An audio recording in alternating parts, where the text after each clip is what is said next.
Welcome to Rick's Corner, where we talk wrestling, bodybuilding, and more.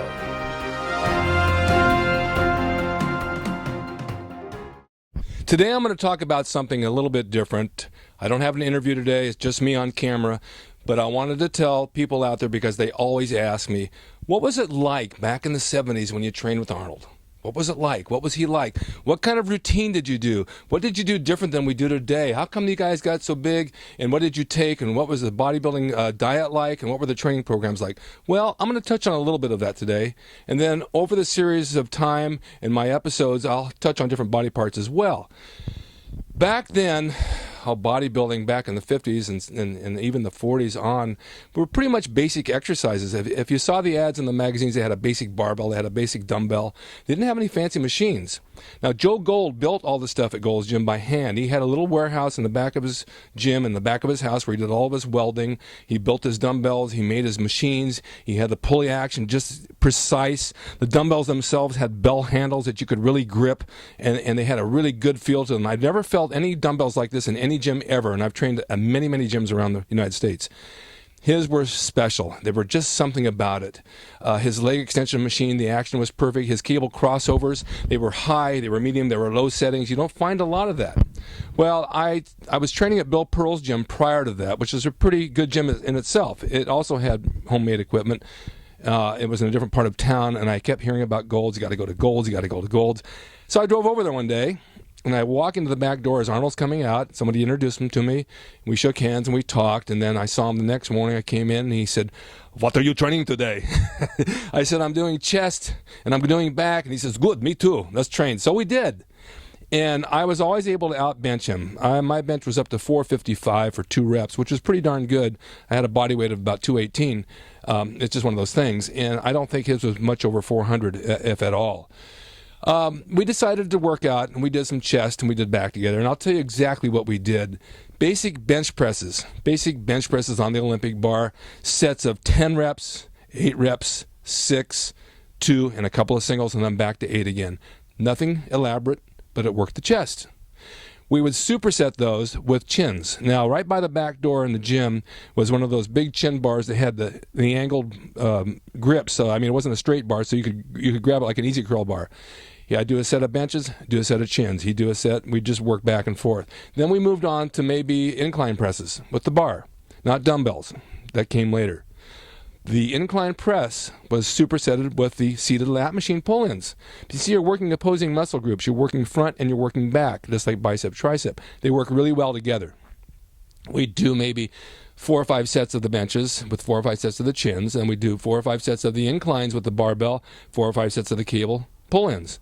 After that, we would do dumbbell flies, just basic dumbbell flies. Real wide stretch. I remember you used to tell me, stretch right way out there, stretch way out there. Don't worry about weight. Don't worry about weight. And we would do those with the one arm pulls on the cable, just one arms. Then after 4 or 5 sets of those, now see we're up already to 12, 15 sets, which is a lot. We'd move over and we might do cable crossovers. I think we did cable crossovers, usually in the middle position. And then sometimes from the low, but usually the middle.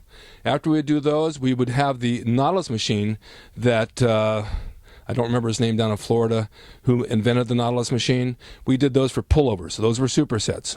After that, we would do stomach, abs, 100 reps, 200 reps, maybe 4 sets of calves, and we were done. That was the entire workout. Maybe took an hour and 10 minutes maybe. There was no frills, no thrills. There were no fancy machines. It was basic movements. And as you know, Arnold was at his biggest back then. He was 260. He was huge. Those movements work. They're basic things. There's no intricacies. There's no special development of this and that. You know, the wrist movements have to be a certain way, of course, when you hold the bar. But there was nothing fancy about it. But it worked. And so when you people ask me, what was your training program like? That's what it was like. It was basic stuff. We kidded. We had a good time. We were focused on what we did. But joking around was all part of the game. Ken Waller was in there. Frank Zane was in there. Dave Draper, Chuck Colress, Ed Giuliani, Ed Corney would come to town. Mike Katz from New York. You had a group of bodybuilders that were really top-notch guys, but it was a close-knit group, and we all had fun together. During the summer, we'd train in the morning, and then we'd go take a run along the beach. The beach was 2 blocks away. I mean, beautiful, sunny California. How can you beat that, man? We'd run to the pier and run back, and we'd come back, and then we'd go to lunch. There was a place called Jamaica Bay Inn, not far from us in the marina, We'd go and we'd have chicken and cottage cheese and whatever we ate for lunch, and then we'd go out to the pool and take a swim, lay around in the sun. I mean, this was a good life. And then in the afternoons, we might have some auditions for commercials or films or whatever. We go out on those. Arnold was a good guy. He'd pick me up every morning, early in the morning, honk his horn about 8 o'clock. We'd go to Zookie's Deli. We'd have an omelet, cheese omelet with cottage cheese with breakfast with a hamburger patty, shoot right to the gym and train. So this is a little bit of what we did. I wanted to familiarize you with what we did for chest and back. I'll get into shoulders, I'll get into arms, I'll get into the rest of the body parts at a later date, but this is what we touched on. The diet was simple: high protein, low carb, meat, eggs, and cottage cheese. No milk, because milk's fattening, but that was pretty much it. On the weekends, we would go into the House of Pies on a Saturday night, and we'd all order pie and ice cream, and we'd go nuts on it. That was our junk day. And I remember crawling away from the table, could hardly move. I was so full of calories and carbs and bloating that I don't think I'd make it through the night. But then starting the next day, you went back on your diet again, and you were back through the whole week like that. Training back then was a pleasure. Venice Beach was very, very low-keyed. It wasn't a lot of people on the beach, a few of the local bums walking around that we all knew. The weightlifting pen was down there. We'd go down there and do some chins and dips, just hang out, lay in the sun all together. Camaraderie was the key.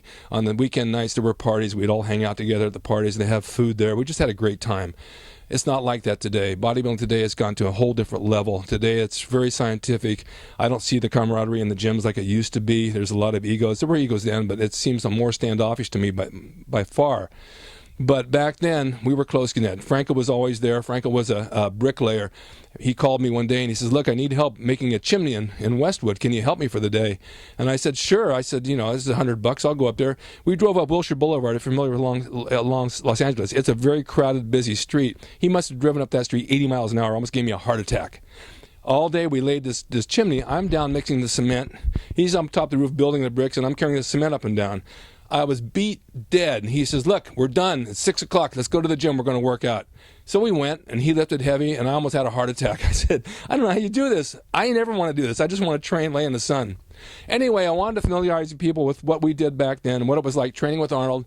He's a great guy. We had a good time. And I'll tell you more as we go on, because there's a whole lot of stories back then, and I just couldn't possibly get into these right now. It would take me 6 hours. But stay tuned for Rick's Corner, and from episode to episode, I will touch on those days and what it was like. And I think you'll find it very, very interesting. And behind me, I'll run some of the slides of what we did back then. You'll see some pictures as well. Thanks for staying tuned, and stay tuned again for Rick's Corner. As you know, I've got good guests coming. I got them coming up, I got them lined up, and I got the best of the bunch. So stay tuned for Rick's Corner, and we'll see you then.